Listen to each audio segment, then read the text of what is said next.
નમસ્કાર મિત્રો, વેધર ઇન્ફોર્મેશનમાં આપનું સ્વાગત છે અને હું છું પરેશ। ખાસ કરીને આજના વિડીયોની આપણે વાત કરવાની છે આવતીકાલથી રાજ્યના અલગ અલગ વિસ્તારોની અંદર માવઠાની શરૂઆત થવા જઈ રહી છે। સૌપ્રથમ તો આપને એ જણાવી દઉં, આમ જોવા જઈએ તો આપણે થોડા દિવસ પહેલા પણ એક માવઠું આવ્યું હતું, એટલે કે 18, 19 અને 20 માર્ચમાં જે માવઠું થયું હતું એ માવઠાને કારણે હાઈ લેવલના અમુક વાદળો હતા। એ પછી છેલ્લા 2-3 દિવસથી જે ઊંચું તાપમાન હતું જેને કારણે આપણે એક અસ્થિરતા બની હતી અને અરબ સાગરની અંદર એક એન્ટી સર્ક્યુલેશન સર્જાયું હતું અને આ એન્ટી સર્ક્યુલેશનને કારણે જે હાઈ લેવલના વાદળ હતા એ લો લેવલમાં મર્જ થઈ અને છેલ્લા 1-2 દિવસની અંદર છૂટાછવાયા કચ્છ સહિતના અમુક વિસ્તારની અંદર છૂટાછવાયા વરસાદ જોવા મળ્યા હતા। જો કે એક સીમિત વિસ્તારોમાં હતા, પણ હવે અત્યારે જે એન્ટી સર્ક્યુલેશન હતું ને એમાં પણ જે ઉત્તર ભારત ઉપરથી વેસ્ટર્ન ડિસ્ટર્બન્સ પસાર થઈ રહ્યું છે ને એનો ટ્રફ છે એ અત્યારે દક્ષિણ પાકિસ્તાન અને કચ્છના ભાગો સુધી લંબાઈ ચૂક્યો છે અને એ જે ટ્રફનો ભેજ હોય છે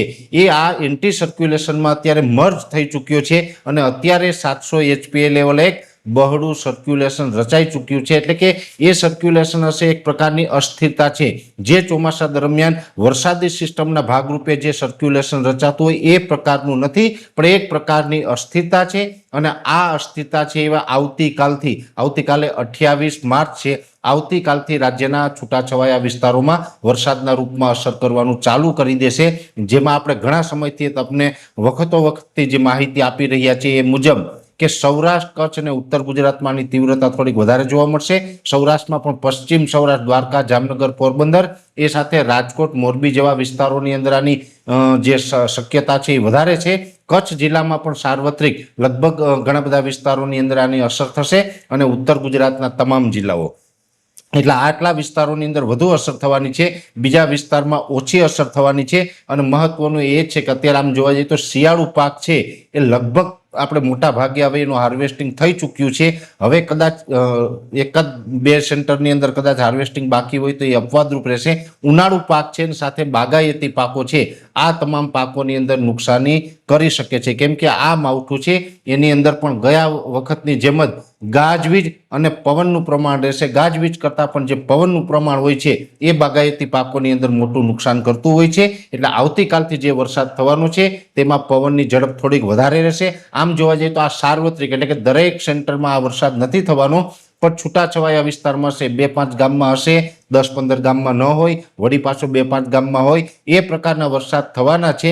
અને ખાસ કરીને આ વરસાદ છે એમાં જ્યાં થંડરસ્ટોર્મ થશે, એટલે કે જ્યાં ગાજવીજ અને પવનનું પ્રમાણ વધારે હોય એવા 1-2 સેન્ટરની અંદર થોડીક વરસાદની તીવ્રતા પણ વધુ જોવા મળે તેવી પૂરી શક્યતાઓ છે। એટલે આવતીકાલથી જે આ વરસાદની શરૂઆત થવા જઈ રહી છે, આવતીકાલે 28, પછી 29 અને 30 એમ 3 દિવસ સુધી આપણા રાજ્યના અલગ અલગ વિસ્તારોમાં માવઠાના વરસાદ છે અસર કરે તેવી શક્યતાઓ છે।